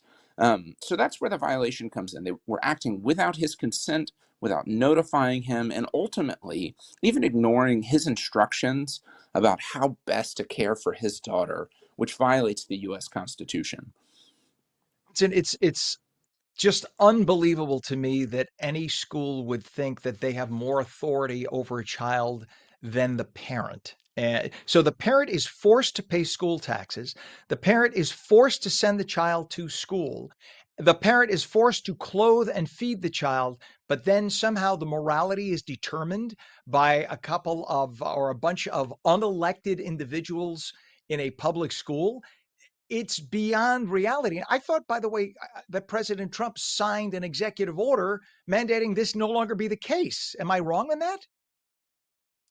He did, and it's because kids do best when their parents are involved. This is the sort of important question that parents need to be in the driver's seat on. It's really common sense. I think you tapped into that and what you just said, that kids are going to do better, but it's also scientifically supported. All the major medical organizations say that kids need a comprehensive approach when it comes to these issues around like gender confusion, those sorts of things. And parents are essential to that sort of comprehensive approach because they're the ones who know where a kid's come from, what a kid's been through, what's going on at home. Schools can't give that to kids. So parents need to be involved. Parents need to be making the decisions. That's a common sense approach, and it's a scientifically supported approach. And Mr. Heap's daughter has been in therapy, we're told by Mr. Heaps, for mental health challenges, including the loss of her mom. And when you're a young child and you get the confusion and you reach out for love and affection and acceptance, I hear. Look, I'm sorry, I'm going in 20 directions. I speak here as a gay man. Okay, I am a gay man. I know the confusion one has during puberty. It could very well be that she is just confused. It could very well be that she is maybe a lesbian. It could very well, and these are all fine. Okay, the idea of getting to the point where she is getting injections, having her name changed, where a school may want to facilitate or convince her that she needs surgery without her father, her only living parents' consent or knowledge. I mean, why wouldn't he just pull her out of that school and say, no, you're going to be homeschooled or go to a private school at this point? Like a lot of parents, public school is the only real option for the family here, given Mr. Heap's work. Private school isn't something he can financially afford, which, it really touches on something the U.S. Supreme Court said in a recent decision just a few weeks ago. It ruled for some parents in Maryland trying to opt their children out of some curriculum that they objected to on religious grounds. And the Supreme Court identified there that a lot of parents, public school is really the only option for them, given the time commitment of homeschooling, the financial commitment of private schooling. And that's why these sorts of important decisions, even when kids are in public school, parents need to be the ones in charge. The Constitution doesn't allow schools to just cut parents out of these sorts of decisions because parents are the ones who know and love their kids the best. I mean, Delaware Valley here left Chris Heaps in the dark when his daughter needed him, so he couldn't get her the help that she needed. School officials shouldn't be making decisions like that without involving parents. Well, look, again, speaking where I am, so I do have some authority. That's why I love LGBT groups trying to shout me down, saying that I'm homophobic. Yeah, my husband and I are both homophobic, by the way. Clearly, Vincent. But the idea that anyone but a parent should be involved in something like this is so narcissistic, obnoxious, and authoritarian. I hope, and I say this with every drop of blood in my body, I hope that you guys sue the district into non-existence for doing what they're doing. The idea that a public school would come in and try to usurp parental authority to this level is obnoxious. And I think so much of this occurs because people are so busy with their lives, they don't vote for school board elections. You get these activists who get on the school boards, and then this is what happens. It is obnoxious. What is the next step at this point? Where do we go from here with your case? We filed our first brief with the Third Circuit Court of Appeals, which New Jersey, federal cases out of New Jersey appeal to. And we're waiting now on the school district's brief to the court. And also the Attorney General is a defendant in the case as well. So we're waiting on the state and the school district's responses. And then hopefully we'll hear from the court about a hearing sometime this fall is our expectation. Yeah, the communist Matt Platkin, the Attorney General of the state of New Jersey, who might as well be called Marx. Let's hope he never gets back into office. But unfortunately, the voters of New Jersey look at the letter D and blindly keep voting that way. And then they complain when stuff like this happens. It's beyond me. Vincent Wagner from Alliance Defending Freedom, thank you for joining us. Please come back and let us know as things progress with this case. We appreciate you. Thanks so much, Ken. You bet. It is now 76 degrees, 96% humidity at 8:31. We'll be back in just a moment about a groundbreaking cryptocurrency policy that's about to get a vote in Congress. We'll talk about what it could mean with somebody who knows all about it. Phone lines are open, 888-658-0234. You're watching On New Jersey Mornings, back in 30 seconds.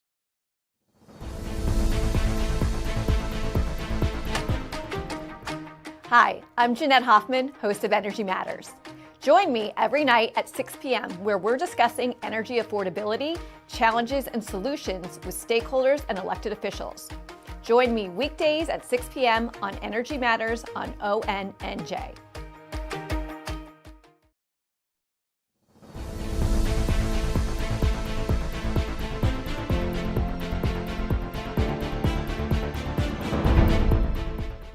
Very good morning. It is Tuesday, July 15th, 2025, 76 degrees now at 8:32. I'm Ken Rosato. Welcome back to On New Jersey Mornings. Governor Phil Murphy declared a state of emergency due to that severe flash flooding and heavy rainfall across the state. Take a look at the New Jersey Turnpike near exit 12 in Linden last night. The storm dumped several inches of rain per hour, a total of 7 inches in much of the state. That caused significant flooding, downing trees, and closing roads, especially in the central part of the state. And this was Roselle Park. Streets and cars flooded in a matter of minutes. The National Weather Service had issued flash flood warnings statewide, and motorists were urged to avoid any parts of their communities where there were flooded roads. In Belleville, the fire department had to warn drivers to stay away from Main Street due to flooding there. Public Works and the police and fire departments blocked the street, warning people not to go around barricades or drive through standing water. And in South Plainfield, intersections were completely flooded. In fact, many of the areas of South Plainfield still impacted now, especially along Route 22. Cars ended up stuck in all that flood water. Hackensack Fire Department had their crews out responding to multiple reports of vehicles in the water and other types of emergencies. Remember, the Hackensack River's right there. There's a lot of flooding that happens when you have even light rain, let alone what we had. The flooding happened so quickly in some areas it caught drivers off guard. And Newark Liberty International issued a ground stop until 9 last night. Travelers should check with their carriers this morning before heading to the airport. Also, if you intend on driving to the airport, check to make sure you have a place to park your car. Many of the parking lots at all of the area airports this morning are full because they had to consolidate because many parking lots were flooded. So make sure you have reserved parking if you're driving to the airports. Better yet, just take a cab or a car share. Let's head to meteorologist Mike Favetta with a check of today's Garden State forecast. Good morning, Mike. Good morning, Ken. There was also a lot of lightning with last night's storms. If you remember looking outside, you see all the bright flashes. So a lot of that were the hailstones within the clouds rubbing up against each other, creating that static electricity. Obviously, those hailstones melting before they reach the ground, allowing for even more water to be available. That's how warm it was. All that energy promoting for some flash flooding yesterday, a lot of it, and now today we get to dry out. There's another threat of flash flooding tomorrow, specifically in southern New Jersey. We'll talk about that in just a bit, but this is more rain than we would typically see during a tropical event. Say when a tropical storm or ex-tropical storm, or it turns into a tropical depression, comes to New Jersey, we would get 6-8 inches of rain, but it's spread out over the course of a day. This happening in just a matter of 2 hours. With the forecast today pointing to another hot afternoon, it stays sunny down toward the Sunshine State, however, watching for some potential tropical development. It goes from yellow to orange, meaning a medium chance of storms. And this is something I wanted to show, especially for the down in the Gulf of Mexico, where you have water temperatures above 80 degrees, plenty of development or heat available to develop. Well, we typically don't see the peak of hurricane season until there it is, September 10th. All of these yellow areas, or the named storms, we usually over the last 100 years would see anywhere between 70 and 80 happen during the months of September and October, and even into November. Even the peak of hurricane season, right there with the most named hurricanes going through, happens closer to the end of September. So plenty of moisture available and plenty of time left for hurricane season to really peak, as we're only in the middle of July, so we still have a ways to go. A lot of heat in the middle of the country. We'll tap into that by the end of the month, and it stays hot, I think, going through the rest of this week. The short term pointing to another round of water coming in with the thunderstorms later on in the week. As far as the 7-day forecast, plenty of heat. Temperatures climb to 90 degrees or better by the end of this week. Could feel like 100 on Thursday. Cooling off a touch for Saturday with sunshine, and then some rain returning likely by Sunday afternoon. As far as the shore points are concerned, hot as well for you down the shore. Thursday and Friday, lots of heat and humidity until Saturday, when it cools off just a bit, less humidity as well. But I think by Sunday, we could see those temperatures climb back into the upper 80s with a late day storm. So Ken, lots of weather over the next few days here in New Jersey. And then with the tropics heating up, it's going to be busy. Interesting. Right in the middle of July, the epicenter of heat. All right. Thank you very much, sir. We appreciate it. 8:37 is our time. Taking a look at some of the traffic in the area. We have flooding on Route 28, both directions, and that's in Somerville, I should say. All lanes are closed in Somerville as a result on Route 28. Route 22 in North Plainfield, because of all the flooding we had last night, that remains closed today. There are a lot of abandoned vehicles there, a lot of debris in the roadways, plus still some flooding. So beware of that. We have a debris spill on Route 22 by Watchung with all lanes closed. The approaches to the Hudson River right now, Lincoln Tunnel is about a 25 to 30-minute crossover time. It's only 20 minutes at the Holland now. And we take a look at the upper and lower levels of the GWB, and they are moving a little better. On the right side is the lower levels. That's a little slower than the upper, which is toward the left. So if you do want to go in via the GWB, your better bet is the upper level. 8:38 is our time, and this week Congress is set to vote on groundbreaking cryptocurrency policy, specifically what is called the Genius Act. The House is expected to approve a Senate bill establishing new rules for stablecoins and other cryptocurrencies, marking the federal government's first major step into regulating this rapidly evolving market. To break it all down in plain terms, we're joined by John Iannucci, who is the founder of ILG Private Wealth. Welcome, John. Good to have you on today. Thank you, Ken. Nice to be here.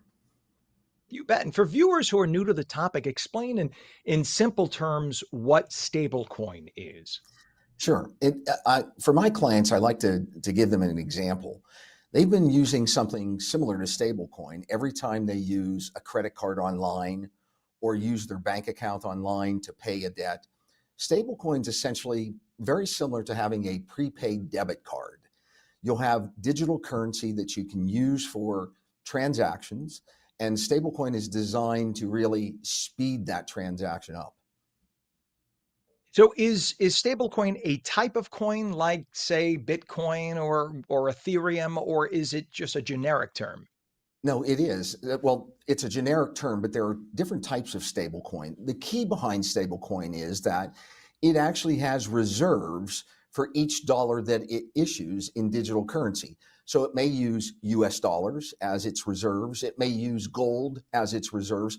It's designed, stablecoin is designed, just as the name implies, to be much more stable than Bitcoin. I gotcha. That makes a lot of sense. And for people who are Mhm. saying to themselves, "I'm good with just the US of A dollar." The thing is, with the US of A dollar, every time the US of A goes into more debt and prints more cash, a lot of people don't realize the dollar bill in your pocket then becomes worth less, right? So, say there That's are right. $1 billion. If there were only $1 billion in out among the people, if suddenly Congress decides, all right, let's print another $1 billion, suddenly the dollar in our pockets is worth 50 cents. A lot of people don't get that. It's so that the government could pay its bills, which are our bills, but yet our money then becomes worth less. That's not the case with this, right? Because That's there are only a correct. certain amount of shares of coin, if you will, being distributed. That's right. And this legislation will require the issuers of stable coins to have reserves, one-for-one dollar reserves for each stable coin that they issue. So once this bill becomes law, and it looks like it will, and that's kind of exciting. How do you envision stablecoins being used in everyday transactions? Would everybody literally have the equivalent of a debit card that's associated with a coin? I think eventually, initially, what I expect to see is large commercial transactions use stable coins in order to speed that transaction, as opposed to kind of a cash transfer where you have to wait for deposits and so on, particularly on the international basis. So initially, what we'll see is wide scale adoption by commercial entities in conjunction with their large transactions. Eventually, I do expect that consumers will have a digital wallet that holds their digital stable coins that they can use for transactions.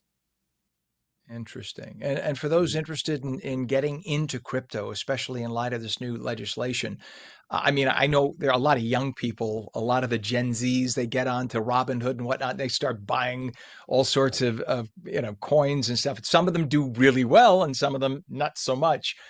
So you should go in with a little education. What advice would you give people to navigate the space safely?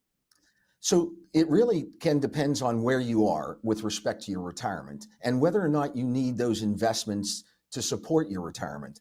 The closer you get to retirement, the less you should invest in volatile investments. And even stablecoin, I think, will have some level of volatility initially. So young people, Gen Zers, knock yourself out, do your research, determine who you think is the best company. But as you approach retirement, when you're within 5 years of retirement, I would avoid volatility. When you're in retirement, volatility is not your friend. Yeah, that makes a lot of sense. I have a friend of mine I worked with when I was an anchor at Channel 7. And it's so funny. You think the people with the money at a TV station, the people on TV? No, no, it's usually the people behind the scenes who are the smart ones. They have to plan because the people on TV usually come and go. They get fired after one contract or whatever. And this person was our floor manager. I won't say his name. I've given away a lot of info so far, but he used to take a certain amount of money that he would play with investments. And if he lost it all, he lost it all. But that was what he could afford. So whatever, let's just say $10,000. And he was into this is before crypto and stuff. So he would do futures and things like that. He would come in. I remember one day he came in and said, I made $200,000 yesterday. A week later, he looked like he was sick. I said, what's the matter? I lost $200,000 yesterday. So you have to be careful, but at least he was back where he started. He knew that he was going to start with this amount. If he won, great. And if he lost, so be it. That's a responsible way to do it. But what you're saying makes so much sense. Don't take it all and let it ride on 13 black because you could lose it all. Exactly right. If you have 10% of your investments that you're willing to use as Vegas money, let the roulette wheel spin, but otherwise be very cautious. I love the way you explain it, and we please would love to have you on more because this is the next generation, the next level, and it's here now. I think a lot of people think, "Oh, that's something 20 years from now." No, it's right now, and this legislation is proof of that. So we really need to be paying attention. And how do people get more information? What's a website where they could learn more about it? Thank you for asking. The easiest website to find me and schedule time with me is wecanhelpyou.com, spelled out, wecanhelpyou.com. They can make an I appointment love to that. speak to me anytime. Thanks. That's a great website. What Thank you. wecanhelpyou.com. That's terrific. Yes, sir. John Iannucci, founder of ILG Private Wealth. Thank you so much for being on this morning. Please come back anytime. My pleasure. Thank you. Have a great day. It is a sticky 75 degrees now, almost 90% humidity at this hour. The time is 8:44. And when we come back, we all heard about the Epstein case. We heard about client lists existing that would bring down powerful people. Now the story has fizzled out with claims that no client list exists. Many in the MAGA camp are very upset, some even threatening to break ranks. We'll speak with News Nation correspondent Joe Khalil, who has the latest. Partly cloudy today, a stray shower or thunderstorm possible in South Jersey, highs approaching 90. Meteorologist Mike Favetta returns with the Garden State forecast, and we'll take your calls at 888-658-0234. You're watching on New Jersey Mornings. We'll be back in 30.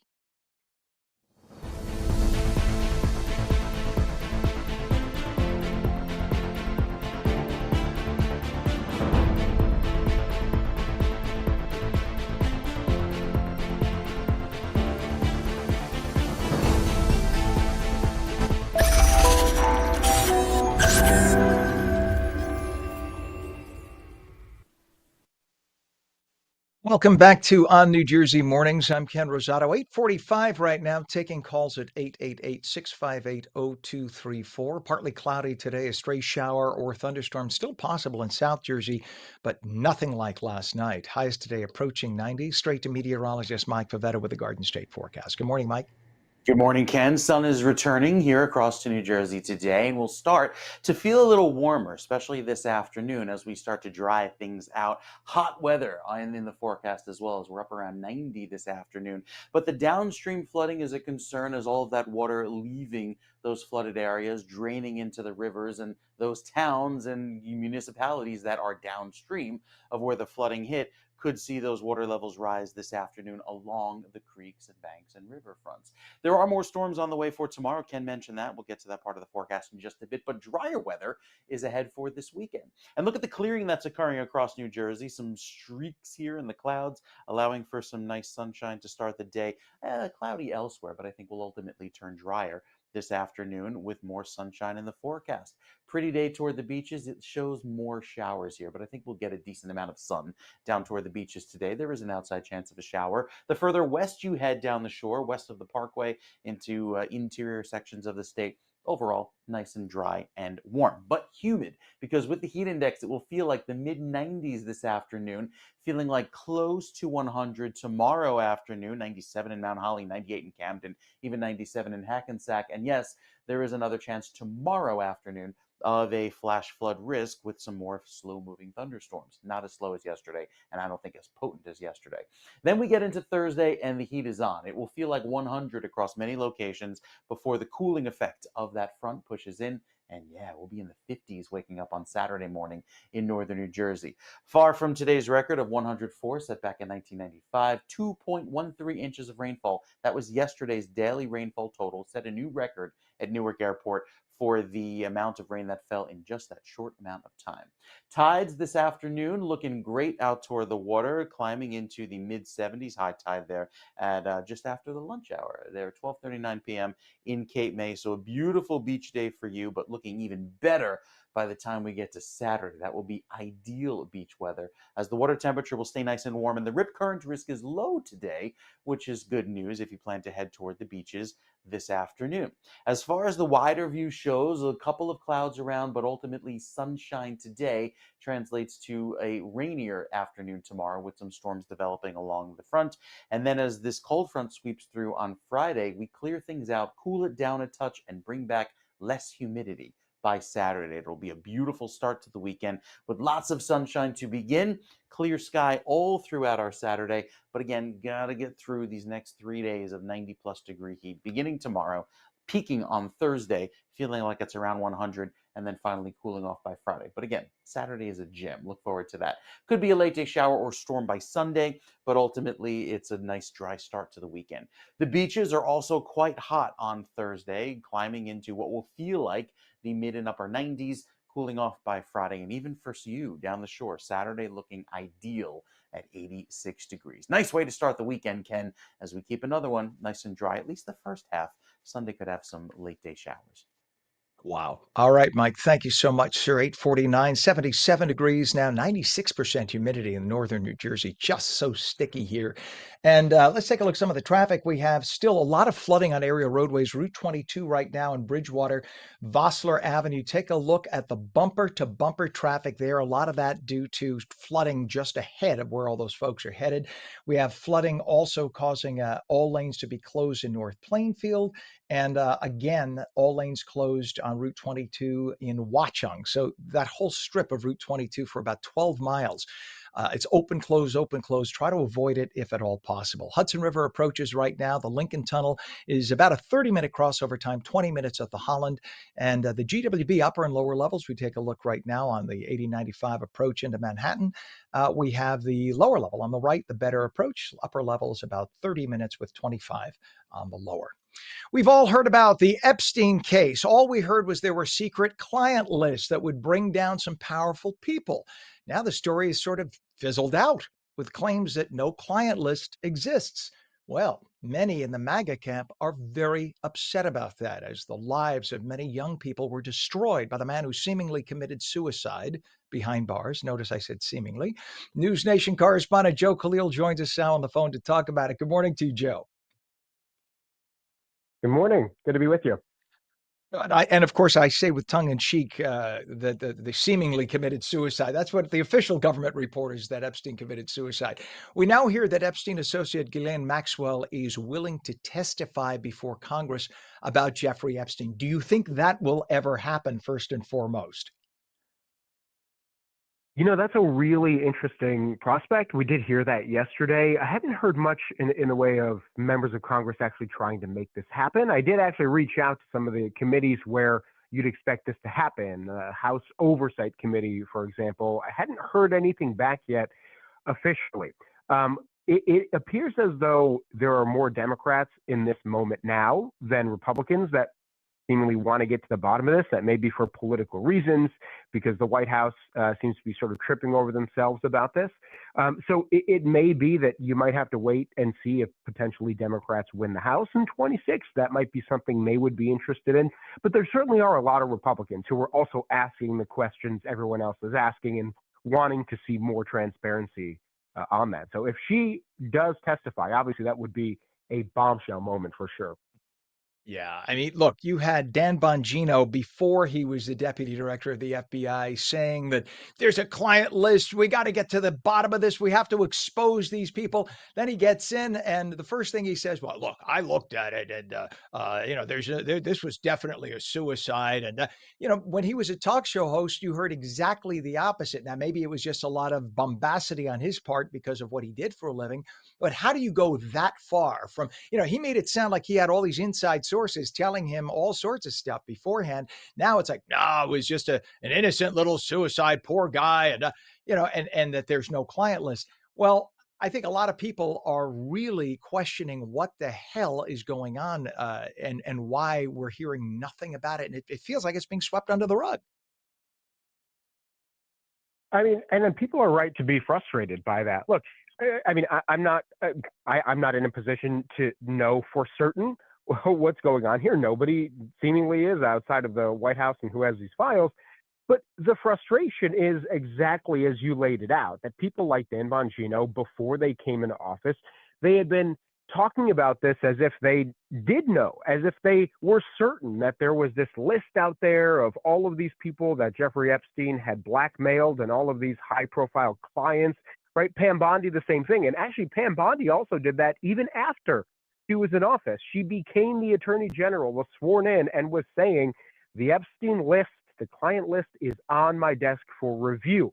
Now, later, last week, she clarified that, and she said, actually, what I meant was all of the files are on my desk for review. And then she since said, no more are going to be released, and he did kill himself, and there is no client list. It doesn't exist.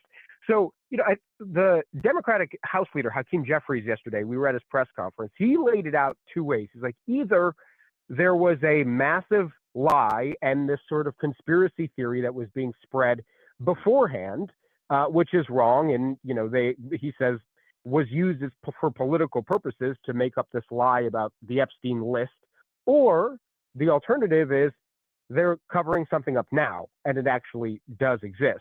It sort of has to be one of those two things. And if it is the first one, it does sort of speak to the larger problem we have over the last 10 years or so, where you've got lawmakers, you've got officials that are sort of not held to account for all of the sort of conspiracy theories or things they push without any evidence at all. And it seems like if that is what happened, and there actually never was this client list, then it really is coming back to bite them now. But it's hard to say for certain whether it's option A or option B, as Leader Jeffries laid out. Joe, here's the thing, though. For years, they've already released lists of people, FAA lists, people who flew on the Lolita Express, as they called it, right?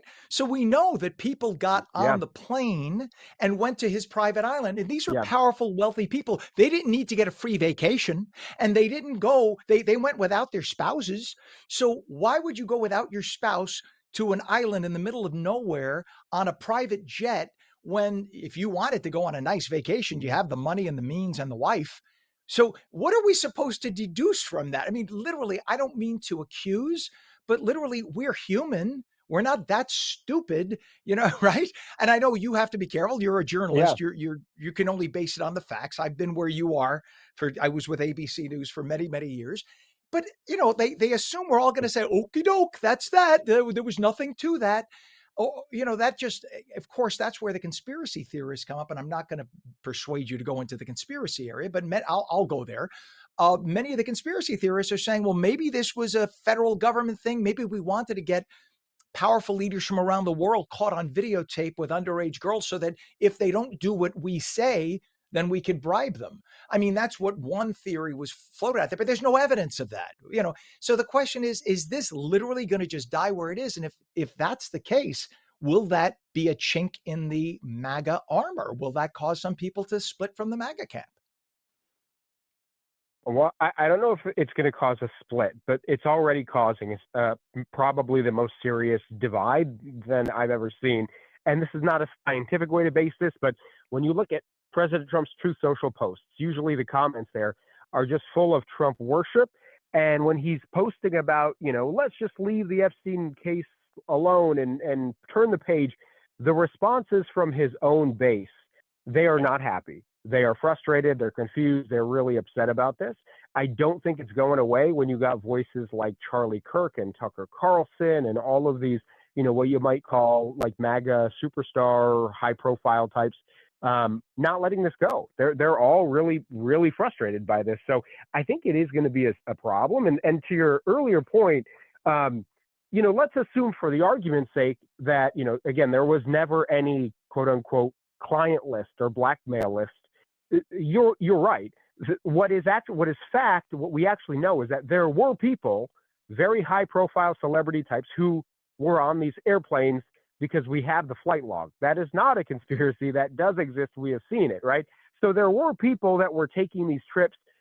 There were, as we know from court filings, alleged, not even alleged, there were proven horrible sex crimes with minors that took place on that island. So the frustration is, well, how come nobody other than Jeffrey Epstein has been prosecuted for this? And I think that is frustrating enough, because it's this idea that if you're rich and you're powerful and you're elite, that you don't get held accountable. And that anger, that pisses people off enough where I think that has staying power. Yeah, indeed. All right, we are running out of time here. News Nation, for everybody who doesn't realize, News Nation is America's fastest growing cable network. It's one of my favorite news channels. I check you guys out all the time. We thank them, and we thank you, Joe Khalil, for joining us this morning. Come back anytime. Very sharp man, and we appreciate your time this morning. Thank you so much. Good to be with you. You bet, Joe. Have a great day, my friend. It is 8:58, and that does it for us. Meteorologist Mike Favetta says partly cloudy today, a stray shower or thunderstorm possible in South Jersey. Just beware, a lot of roadways are still flooded. Highs approaching 90. That is on New Jersey Mornings for Tuesday, July 15th, 2025. I'm Ken Rosato. Join us again tomorrow morning, starting at 7 a.m. And please be sure to tell all your friends about us. Also, don't forget to call in. We'd love to hear from you. Have a wonderful day. See you tomorrow.